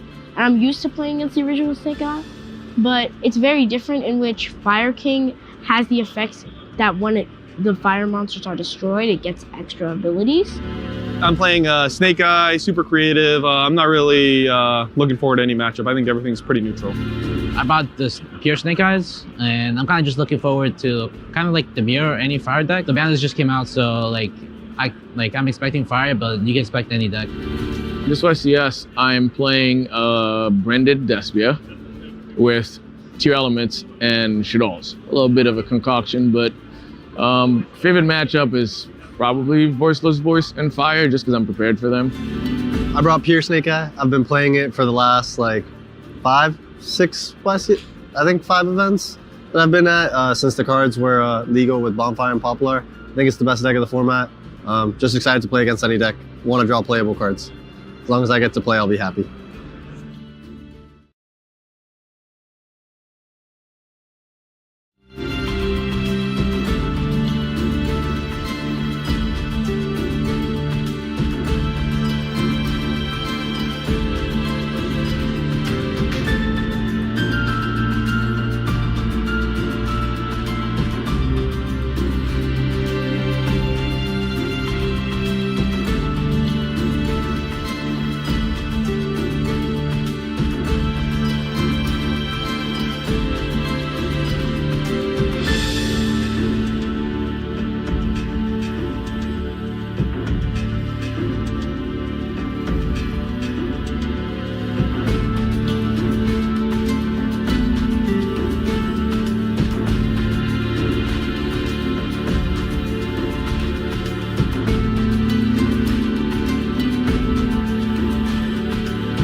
everyone. You thought you got rid of us, but we're still here. Round 8 is still going on. We kind of got to see at the beginning of that round that we have that side feature match station featuring Dominic Couch up against Will Ferdo. And we're going to let that play for you so you can check out how that match ended. Since we got to see that game 1, we're going to take a look into this while we're waiting for this round 8 to wrap up. And we're going to give you that treat. I know you guys like looking at the crowd shots so much, but let's go ahead and check out what's going on and how that game played out for game number 2 after Couch won game number 1.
Welcome back to YCS Raleigh. We are live here for our final round of Swiss at day one. We are looking at our round 9 feature match in just a few moments. Steven, has this first day met your expectations going into the weekend? I think it really has. Remember at the beginning of the tournament today, I wanted to see people use the cards that they prayed to come off the Forbidden and Limited list, and they did. And we got to see so many different decks really get impacted. And all the great action that we got to see from our feature match side station and just by walking through the event, you really can tell that, like, even though this format is only going to last, quote-unquote, a week, because Legacy of Destruction will be added next week, it's not like useless information. This really shows you how strong all these decks are coming back in the format. And so, yeah, this has been great. Yeah, Snake Eyes is definitely still going to be part of the format going forward, even with the new release on the horizon. So seeing how Snake Eyes went about navigating those limitations and restrictions and bannings to its extra deck is really important so that we understand what the future may look like. Well, speaking about the future, again, we have had 9 rounds. We had 1,793 duelists walk in, and there's currently only 7 undefeated duelists left. Remember, we've only got 2 rounds of Swiss tomorrow, so every single round is going to count, not only for our undefeated duelists, but also for people on the bubble who are trying to clinch that victory and get into day 2. Presumably we'll have 3, potentially 4 players who are able to go to sleep tonight knowing that they've already locked in 9 victories, which means they can get a full night's sleep knowing when they come back tomorrow, those next 2 rounds of Swiss almost under all circumstances won't impact their overall ranking because they're going to make it into the top 32 regardless. Absolutely. So this is going to be a great match to watch, but all of them really have been incredible so far. So round 9 is going to be no exception.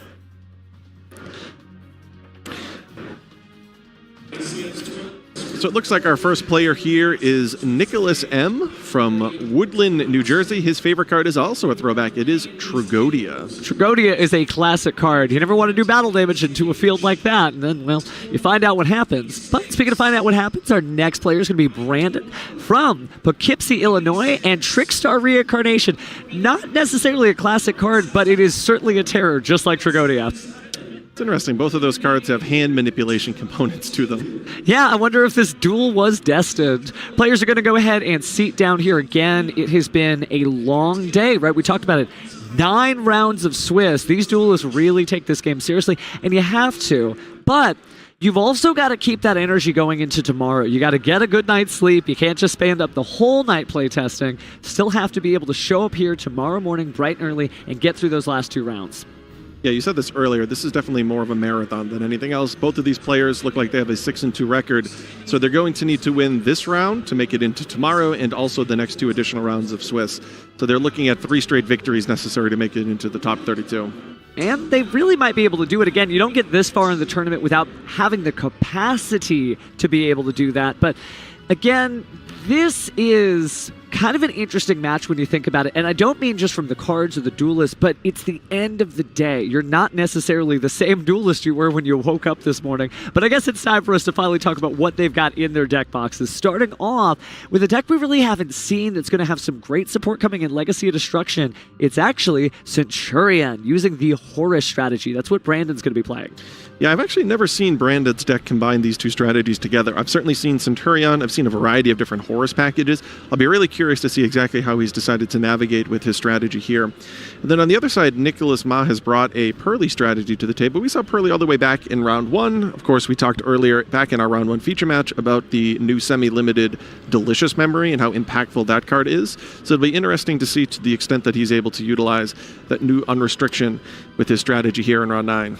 It's true that we really didn't get to see the impact of the Delicious Memories earlier, and that's no slight on the duelist. Stuff happens sometimes, right? Your plan doesn't happen the way you want to, but it would be really neat to see a high-power Pearly monster just breaking the board because it's got those 2 Delicious Memories strapped to it, and maybe it's an ex-Pearly Noir who's not only big, but unaffected by card effects, and that could come up because, well, there are crazy card effects coming your way whenever you're facing against Centurion. I know Nicholas has actually been playing the Pearly strategy for quite a while, so I certainly would assume that he has a good enough understanding of his deck and really understands specifically how that second copy of Delicious Memory are going to open the door to some potentially 1-turn OTK lines where you wouldn't necessarily be able to do when Delicious Memory is only limited to 1. Well, speaking of limited to 1, we're going into game 1 of our final round of the day, round 9 of YCS Raleigh.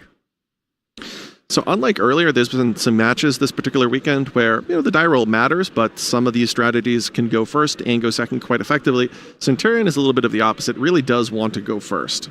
It helps because, again, getting all of those great Centurion monsters. If you haven't seen the strategy, it only really saw a little bit of limited play in YCS Dortmund. And for me personally, I've only really seen it at my local tournaments in an isolated regional. So it's a great deck with a really cool strategy that can not only lock your opponent out of being able to play, but also play in its own right. But it just hasn't caught on quite yet. Hopefully it does soon. Yeah, Hot Red Dragon Archfiend King Calamity is a card that's kind of always been the bane of a lot of people's existence. Those type of cards that make it so that it's very difficult to play have always been impactful. But we see here Imseti discarding Terraforming. So it's interesting to discard Terraforming. You don't typically see that. I presume he's discarding Terraforming because he's afraid of Droll and Lockbird, and he wants to ensure that his Imseti resolves. Probably a good idea. Might also indicate that he already has the Centurion field spell, Stand Up Centurion, but I guess we'll find out soon.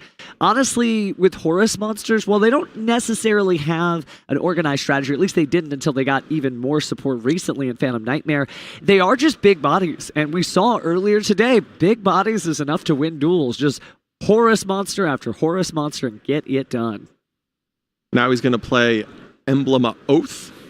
So this is one of the myriad of starter cards. So Brandon's strategy with the Centurions, whether it's Premier, Trudia, whether it's Stand Up Centurion, obviously Terraforming, Oath, all of these allow him to get things going. This is going to place Premier, which looks like a beautiful collector's rare, might I add. Yeah, so gorgeous there. And that shows you, man, this Centurion player really means business. Again, that's being placed in that spell and trap zone by the Emblem of Oath. And it is really neat to get those sort of dual effects of these cards. Each of the Centurion monsters can do something wacky from the spell and trap zone, whether it's having a cool conditional effect, or it's going to be continuous effect, or they might be able to special summon themselves out to get those bodies on the board for synchros. And since they are mostly using those cool level 12 synchros, hey, maybe the Horus will be exactly the level 8 cards they need. And now he's going to search out the field spell Stand Up Centurion. Looks like another collector's rare. Brandon has brought an absolutely beautiful array of cards to the table. Definitely strutting his stuff. Yep, so during the main phase, it's going to allow him to send a card from his hand to place another Centurion monster from the deck into the spell and trap card zone. Obviously, that's something you only can do on the turn that you activate it. Spin right in. Looks like we've got the Imseti, and we're going to go ahead and perform our first synchro summon here. So he has to go into Legacia. One of the downsides of Oath is you can't go into some of the other synchro monsters. You have to go into the Centurions, and right now that's specifically only Legacia. Legacia, though, is going to allow him to draw. Need I point out that that is a beautiful QCR copy of Centurion Legacia. Every card he has is gorgeous, so I'm sure he'll be searching for that new quarter-century secret rare from Legacy of Destruction to complete the set. If you're unfamiliar with Legacia, again, it's going to be a monster card synchro, and it's saying monsters with 2,000 or less attack cannot be destroyed by battle. So it's got that same effect of sort of protecting your lower guard.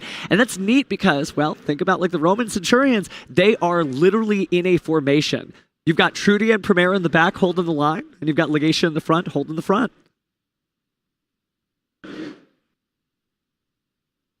Taking a look at each of those cards again, just like we were saying, this is not a deck you see every day, but it is absolutely a powerhouse. And as you can see, each of those monsters is doing something. So let's talk about what those back row are doing, starting with the Primera. Primera Walt's a continuous trap. Level 5 or higher Centurion monsters, including that Synchro, cannot be destroyed by card effects. And then picking up Primera for the same thing, or excuse me, Trudea, during your main phase, yes, of course, you can place that card, but more importantly for this, if it's a continuous trap, you can special summon it back. And it's a Pyro, no less, which means that, hey, Bonfire works on it too. And because they're trap cards, they can be activated on Nick's turn. So it's really important to note that if you've ever played against a Centurion strategy, sometimes you might look at the board and say, well, you have no monsters, I'm going to attack for game. But then all of a sudden, these continuous trap cards pop out of the spell and trap card zone into the main monster zone, and next thing you know, you have to deal with monsters, potentially in a battle phase when you didn't consider that ahead of time. I think that's been one of the greatest things about the development of the Yu-Gi-Oh! Trading card game is all the cool ways that spell and trap card zones can contain monsters. A long time ago, it really just used to be things like Toy Soldier or Crystal Beast, but since then, we've gotten our beautiful Centurion monsters, we've gotten all of the Sinful Spoil Snake Eye zone, so it's just, we're really getting to see all of the zones used in creative ways, which is what keeps me involved in this game. It's just so engaging. Speaking of engaging, looks like we are going to go ahead and get through this pot of prosperity, trying to really pick out these targets. A lot of Xyz monsters on the other side of the board here with Nicholas's deck. Obviously, Pearly is a very strong Xyz strategy, so it must be kind of difficult to pick which of your friends you're not going to see this time. And here he's going to see the Chain of Centurion Premia, and then once that's happened, he could potentially summon the Trudea, and then of course he's going to be able to then use his stand-up Centurion because a monster was special summoned, and he's going to be able now to synchro. Looks like he's just declared that he's going to increase the level of the Trudea.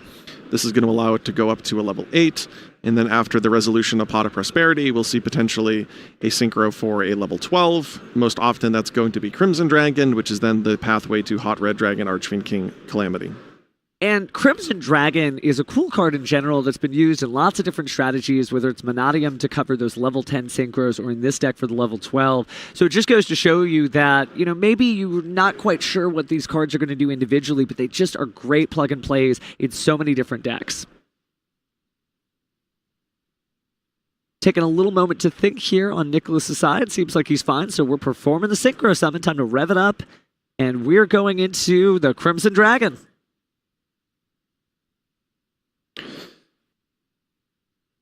Again, Crimson Dragon, of course, going to copy a Synchro Monster's level effectively to bring out a different Synchro Monster of the same level. As you were saying, Joe, that Hot King Calamity it's burning up, right? If you can't handle the heat, you got to stay out of the kitchen. That's really what it does. It makes you skip almost an entire turn because you can't really activate any new effects. But we haven't seen what's going to come out yet.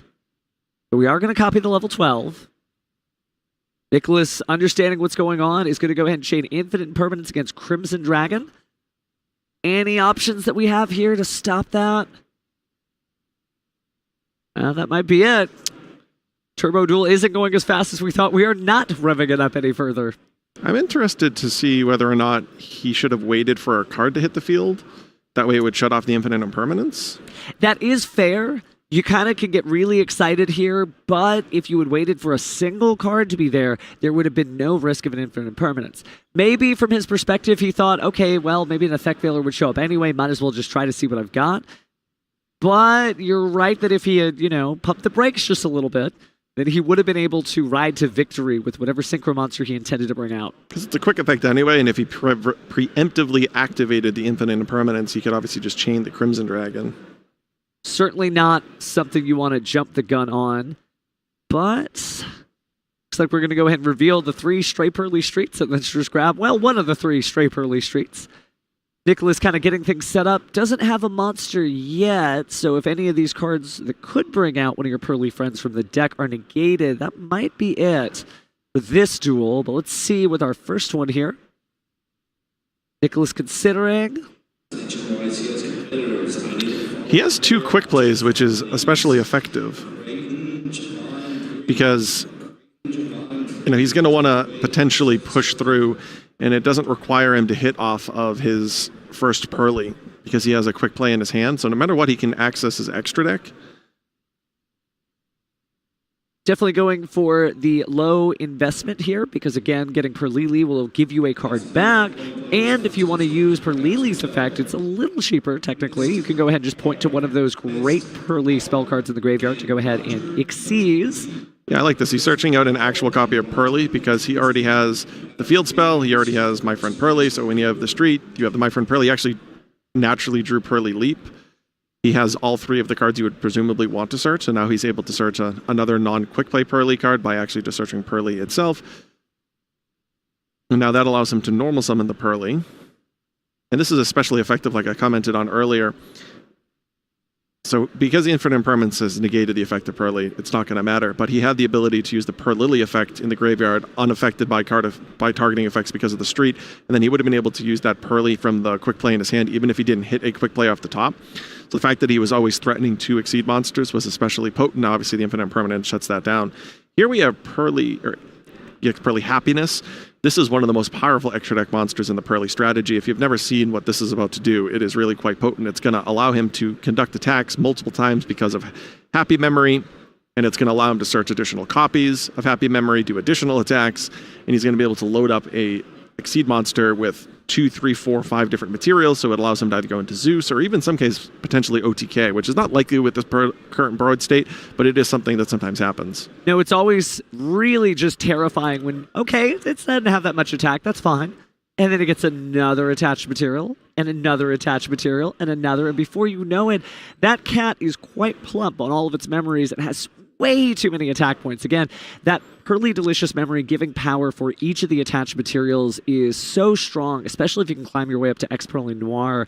It doesn't seem like we're there yet. We're just going to take it turn by turn by turn, or rather attack by attack by attack. Oh, this interaction is actually wild. Legacia is making it so that Crimson Dragon can't be destroyed, so he can just continually attack Crimson Dragon. If you're willing to take the damage, it could be a lot of fun, but it looks like we're actually going for Legacia itself. Okay, yeah, because he halved the attack. Just showcasing how great these decks are that come out of the deck building boxes where, you know, there's usually just 3 archetypes.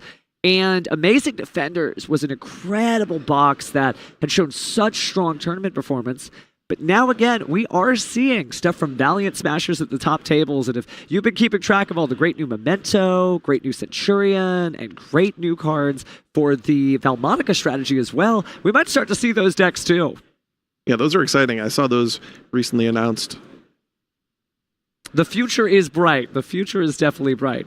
But turning to the present, look at how many memories are in the hand there. This is a wild interaction. Because Legacia's attack was halved, it now actually cannot be destroyed by battle by its own effect. That's incredible, which means it is just sitting there waiting to be crashed into by E. Pearly again and again and again, allowing it to continue to climb and get these additional materials. All of a sudden, maybe that infinite impermanence, well, it couldn't be used against anything because of the Stray Pearly Street, but man, if it could, that would be the card to get out of here. So here he's activating Oath. He has either the option of setting a spell or trap directly from his deck or placing another Centurion monster as a continuous trap from his deck. Now, I believe he could grab one of the ones that prevents monsters that have 2,000 attack from being destroyed. Not an awful idea there. I believe that is going to be... Phalanx, potentially? It looks like he has... Phalanx. Yeah, it looks like he's a copy of Phalanx in his strategy.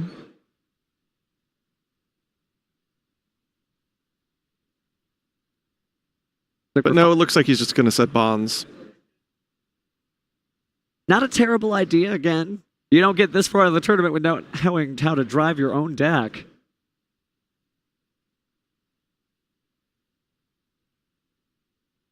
The Centurion Bonds, great little quick play spell card. Again, most players reading it just so they know what's going on. It'll allow you to place another Centurion monster from your hand or graveyard into the spell and trap zone. Again, as that continuous trap. But if a Centurion Synchro monster is special summoned to your field, which we just saw how easy that is, wall the cards in the graveyard. Could banish it, target a Centurion monster in the graveyard, and go ahead and place that one in the spell and trap zone too. Yeah, it's one of the ways that this deck can recover after the first turn. Certainly has a lot of options. Obviously, it would be nice if the Crimson Dragon got to do its thing, but the Crimson Dragon is still there. There might be a way to use these bodies to some sort of significant advantage. Remember, we still have Horus monsters in the graveyard and a King Sarcophagus face up on the field. So I'm curious to see whether or not Nick is prioritizing going into Zeus, or whether or not he's prioritizing potentially going into Noir, depending on how many times he's able to activate. He has such a great setup, but at the same time, so do his opponents. So if you use Zeus, no one would blame you for clearing everything out and having additional options to clear out even more. But at the same time, you're giving up. Your whole build is right here. Your Pearlies are on the field. You've got your Stray Pearly Street. You have your friend Pearly. Why give it up? Well, I guess we'll have to see which of the two paths he chooses. So one of the things to point out is that Oath, as a quick play, was actually a pretty pivotal card for Brandon, because if you've never played against the Pearly strategy, when they activate a quick play with a card like Happiness on the field, you do have an opportunity to respond. And if you activate a card as Chainlink 2, like Oath, for example, you're unable to equip, in this case, the Happy Memory to the Happiness, and it can kind of shut off what we currently see here, where Happiness is getting all of these additional attacks and searches. So it is something to consider that if you're playing any deck that has the ability of chaining any spell, any quick play, any trap card, even any quick effect monster effect, you can do so and shut off this loop that we're seeing right now with Happiness. Well, this is certainly a great duel to close the 9 out on. Again, we don't see 88-75 life points that often. That is true.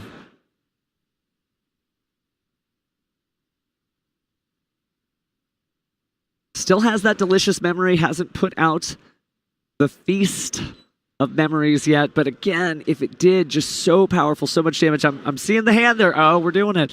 Gonna go ahead and make that equally plump.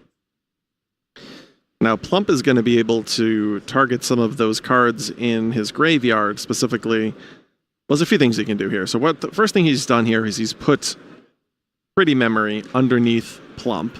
So he activated it and then chained it on his own Plump. And obviously he has no cards in hand, so he cannot discard. Now he's going to be able to attach 2 cards to Plump, which will allow him now to go into Noir.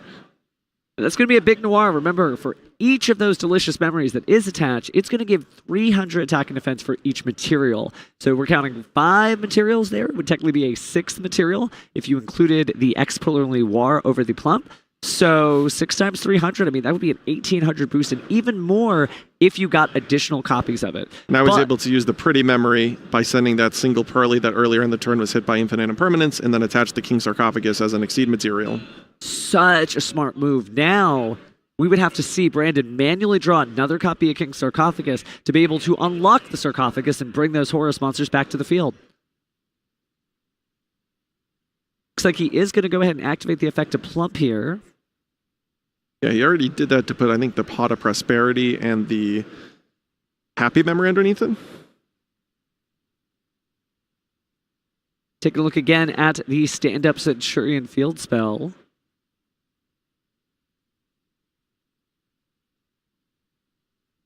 He's putting the stand-up Centurion underneath. So he's really trying to go to the magic number of 7. That's traditionally the magic number for EX Pearly Noir, because when you want to go into Noir, you want to be able to use the effect at least once, but then still have the protection. Did a great job there. Certainly made the magic number there, so it's going to be 7 times 300 up, 2100 boost, and certainly more room to grow. And because this is a new Exceed monster, he's able to send his My Friend Pearly to put Legacia underneath it as well.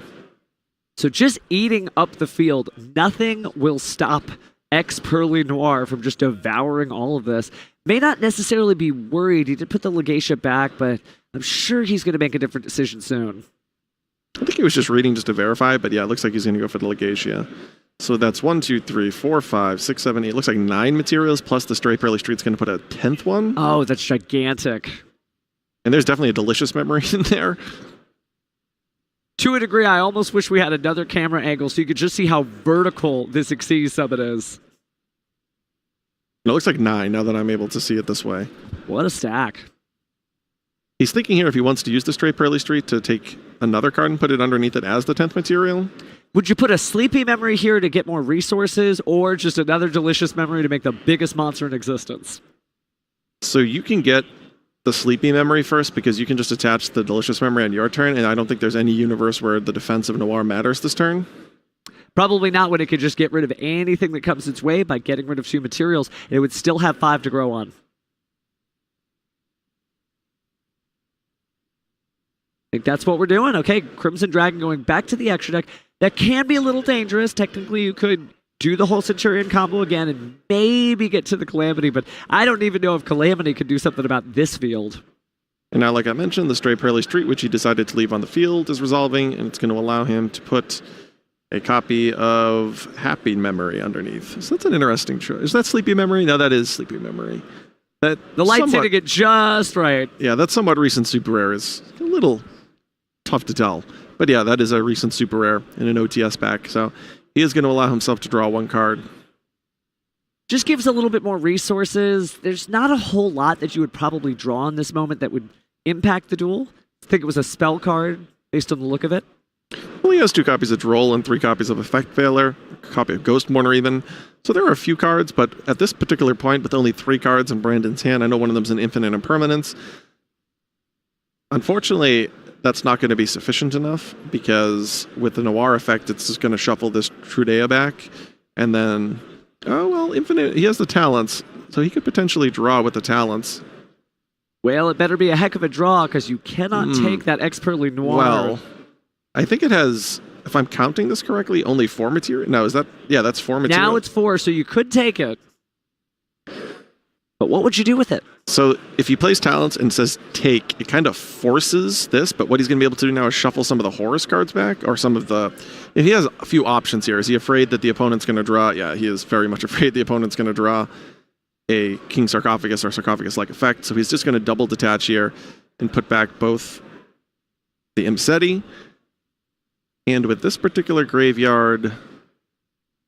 I think you would consider putting back... So there's actually 2 options. You could put back what you presume is a a bad draw, or you could instead put back one of the Centurion cards to stop some of the follow-up. Yeah, I feel like also Emblem of Oath was an option too because of its ability to be banished from the graveyard. So there's a lot of different choices, but well, he made the one that he did, and now we're gonna have to see if that pays off. Expert Noir, obviously no materials, not doing a whole lot, and unable to do anything with the Stray Pearly Street, including bounce him. So just gonna have a simple attack there for just base attack, and then he does have Zeus in his deck, so he's gonna be able to Zeus from this point. But it's kind of just a Zeus in name only in the sense that it won't have any additional materials under it that it can detach to send all cards from the field. But we know that Nick just drew any random card off the top of his deck, so there is a pathway here for Brandon where if Nick kind of blanks on the draw from the Sleepy Memory and his draw for turn, that he might be able to sneak his way back in this. I would consider banishing the Yeep from his graveyard to kind of refuel some of those strong draws. I'd consider basically any Pearly a good draw at this point. You know, you got to have something happening with your game plan, and it's not that Pearly is a 2-card deck. Some decks are 1-card starters, and they can get everything going, but it just doesn't always go according to plan. So we are seeing the Pearly banished there. We're going to go ahead and grab Perlili and X Pearly Happiness, and maybe... Yeah, so he's going to refuel some of these good Exceed monsters and put Perlili back into the deck, which is a strong draw. It's interesting to put Zeus in defense mode. There's reason to put it in attack and reason to put it in defense mode in this particular matchup. When you put it in defense mode, you shut down your opponent attacking into a monster with My Friend Pearly on the field, / Stray Pearly Street, which can refuel the hand and special summon a level 1 from the deck.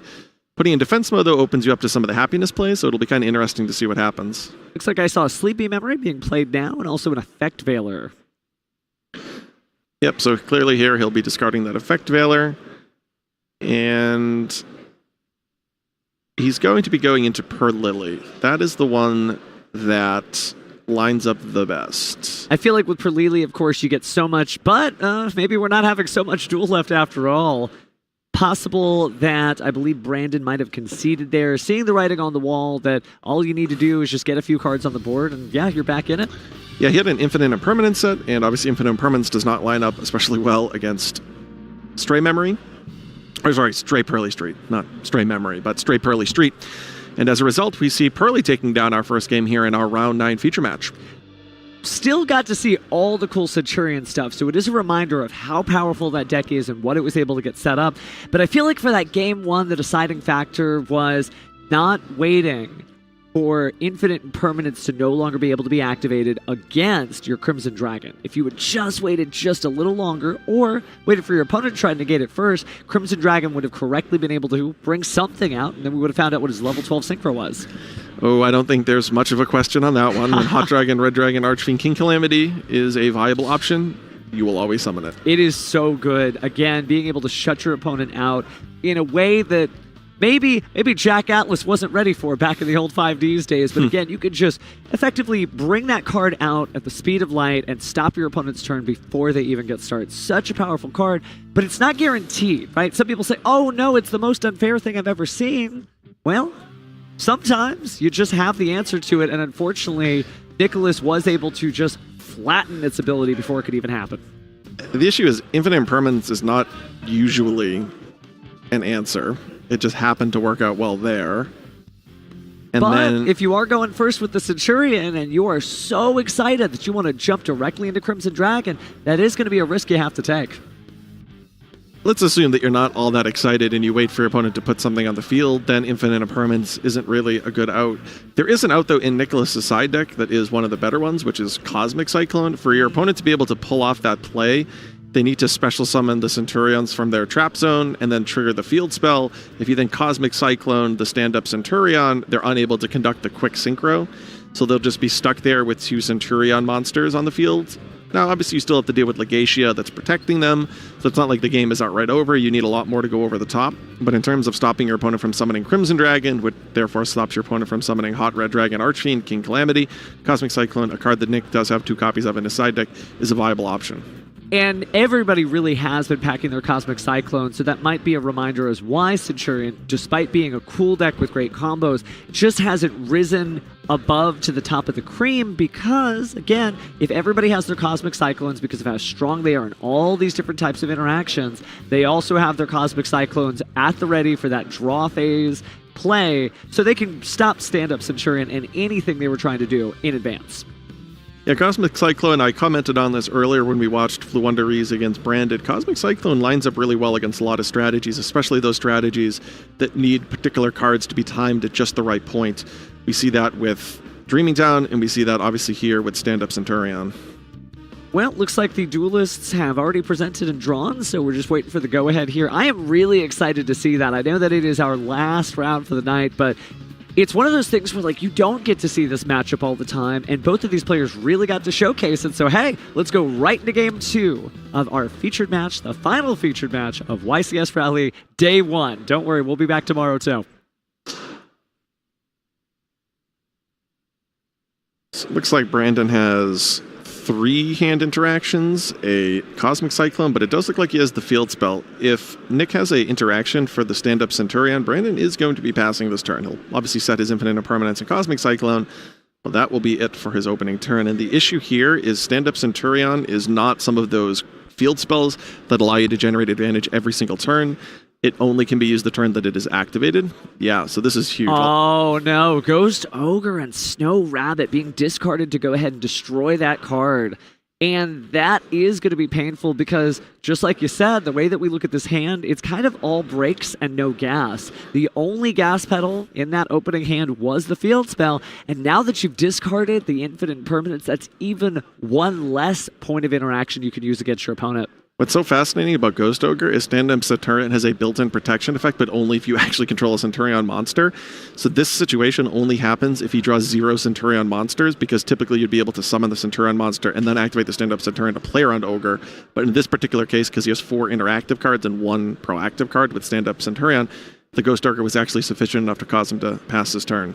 I'm a big fan of Ghost Ogre and Snow Rabbit. I think it has a really unique point of interaction that just doesn't exist at many other points of the game, and it's just so cool to be able to drop it at just the right time. Sometimes there's decks that it works great in, like Psychic decks using Emergency Teleport, but this was just another great application. Doesn't matter what rarity it is, it just does a great job.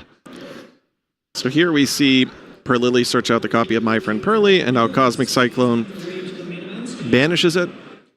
It looks like Nicholas has a copy of Pearly Leap in his hand, so he is going to be able to go into a smaller Noir, depending on how he decides to play his turn. He has a copy of Infinite Impermanence, and then another copy of Happy Memory. Well, hopefully his happy memories are not behind him, but it is going to be a little difficult now that that Cyclone got slammed down. Before My Friend Pearly was able to reveal a couple of cards, I feel like it probably would have been the field spell, which added so much protection last duel, but we are going back into the deck here, so let's take a look at what Nicholas is going to pull out here. He already has a copy of Happy Memory in his hand, so he doesn't need to search another copy now, so he can kind of hedge and search. In this case, makes a lot of sense. He can search a copy of Straight Pearly Street that he can activate here in main phase 2, because he already has a quick play in his hand, so he... Ooh, okay, looks like we're just setting 3. So he values the Leap and the Infinite Impermanence, which makes a lot of sense. So what's going to happen here is he's going to put a Sleepy Memory underneath. Now on Brandon's standby phase, he'll be able to draw multiple times with the Leap. He'll also have another quick play.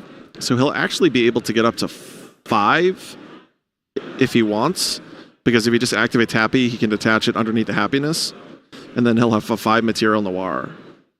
And it shows you that Noir gets big fast. And again, just looking at the hand over here, while we did draw a Centurion monster, it's still just Droll and Lockbird and Ash Blossom and Joyous Spring on the other side. So there's not really a lot to stop this. I'm curious if he's going to chain the Happy to go up to 5 materials, yeah. Ah, there it is.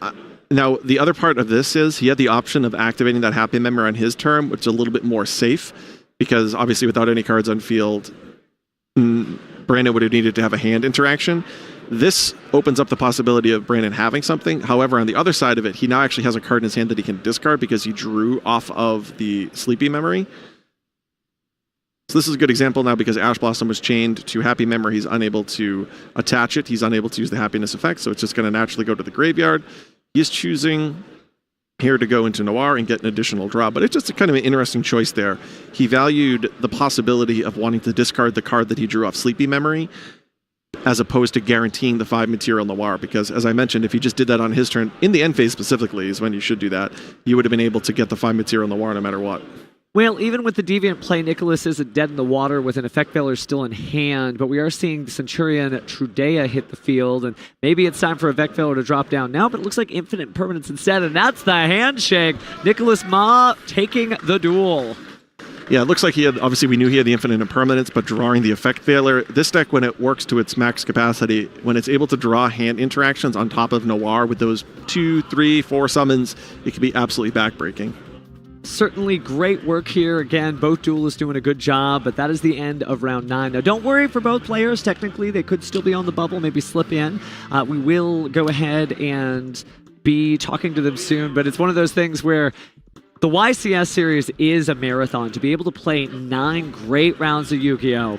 And then go to bed, wake up, and play even more Yu-Gi-Oh! Really shows how committed these people are to the game and how just gifted they are, because we've seen so many cool plays over the course of the day, and this duel was no exception. Yeah, I really enjoyed seeing the variation of the Pearly plays. So we had, obviously, Noir here in our previous game as the dominant force, but we saw a large Zeus in the game prior.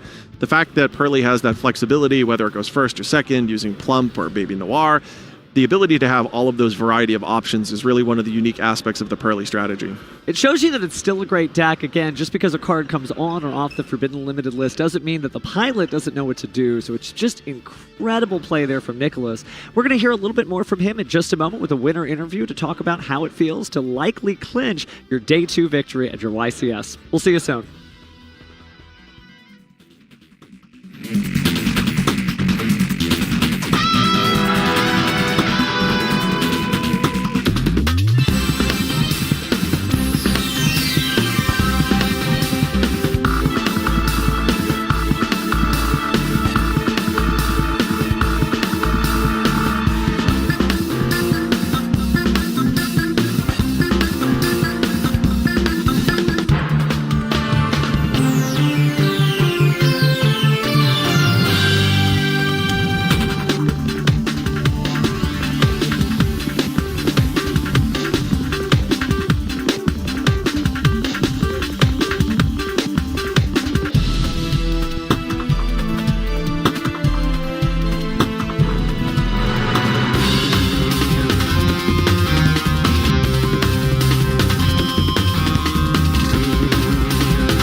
All right, so again, we are here with Nicholas, and I gotta say, just an excellent performance. But first, I gotta ask, have you ever been on the featured match stage before?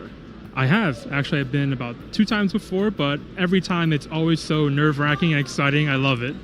Gotta say. Now, was this your first time at the end of the day being on the featured match stage after you'd been through 9 full rounds of Yu-Gi-Oh? Yes, this is my first time being at the end, so it was a little nerve-wracking getting a lot of people having eyes on my match. But again, my opponent and I had a great time throughout the whole thing, so I'm like really happy just to be here. There were some excellent plays there. I have to say, as a Pearly duelist, when you're fighting against Centurion and really just trying to stop all the things that they do, were you ever worried, or you're just like, nope, just going to play Pearly like I usually do? I'm going to be honest, I'm just playing Pearly like I usually do. I love all the Pearly cards. It's so much fun to play. We were talking about it earlier that later tonight I'm probably going to go back to my hotel and shuffle up some hands and play some more too. It's great to play a deck that you're actually enjoying to play and being able to do a little bit of well too. Good deal, good deal. I guess you'll get to have a few happy members of your own.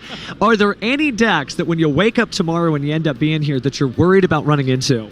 I'm very worried about Branded and Labyrinth. Those are not 2 great matchups for me, so I'm dodging them so far. Well, we're still cheering for you, and we'll see you tomorrow here. Again, this was a great last round of the day, but make sure to get some rest tonight, too. And we're going to go and send it back to our casters for some final thoughts for the evening. All right. Thanks, Steven. Awesome to hear from Nick Ma as he won on the bubble, so he's going to be able to come back for day 2 tomorrow. We had an incredible day, saw a bunch of different decks that have emerged after that Forbidden Limited list last weekend. It was fantastic. What was your favorite thing about today? What are your thoughts at the end of day 1, Joe? This might be a little bit of an availability bias, but Nicholas's interview a few moments ago, talking about his love for the Pearly strategy, really hit home. I actually joke with my cat at home whenever he's hungry. I'm like, oh, a delicious memory, Darby. Yeah, that's one of my favorite parts about Yu-Gi-Oh! And from today is like playing what you love. You're going to have a lot more success playing what you know as opposed to playing what someone else might be telling you to use for the tournament. So to see someone play their pet deck and have success and maybe able to come back and make the top cut, really excellent to see. Yeah, I mean, we did see a lot of that with even Santoli and Ed Deception playing decks that are definitely not on the radar here, but doing extremely well in the tournament. And I think there were just so many surprises already just from this day 1. I'm really excited to see what happens next. Yep, and we are going to see what happens next tomorrow. Make sure you're back at 9 a.m. Eastern time. We're going to have our last 2 rounds of Swiss before we cut to top 32 into that single elimination portion of the tournament. And then we're going to crown our YCS champion of Raleigh, North Carolina. Thank you for joining us today. We'll see you in the morning. Make sure you're here. It's time to duel Sunday morning. See you then.